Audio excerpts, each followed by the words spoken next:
সুলাইমান আলাইহিস সালাম শক্তিশালী একজন নবী ছিল। উনি মালাকুল মাউতকে বলেছিলেন, মালাকুল মাউত, আমার মৃত্যুর সামান্য কিছু আগে আমারে বইলো, আমার একটা কাজ আছে।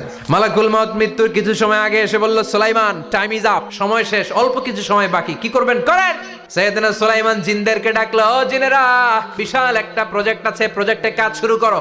আর কিছু জিনকে বলল, চারদিকে গ্লাস ফিটিং করা একটা রুম বানাও।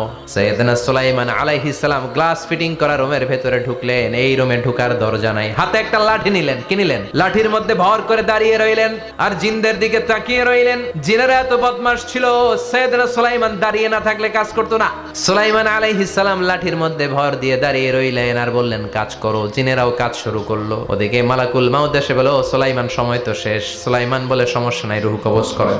মালাকুল মাউত ওইভাবে লাঠিতে ভর দেওয়া অবস্থায়, দাঁড়ানো অবস্থায় সাইয়েদনা সুলাইমান আলাইহিস সালামের রূহ কবজ করে নিলেন। উনি এমন ভাবে দাঁড়িয়েছেন, রূহ চলে গেল, লাশ হয়ে দাঁড়িয়ে রইলেন। লাঠির মধ্যে দাঁড়িয়ে আছেন, জমিনের মধ্যে লুটিয়ে পড়ে নাই। সুবহানাল্লাহ। জিনগুলো দূর থেকে ভাবলো বস তো দাঁড়ায় আছে।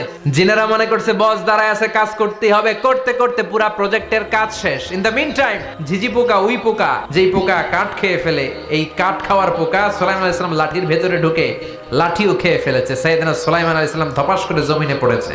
আর জিনেরা কয়, হায় হায়, খালি খালি কাম করছে এতদিন।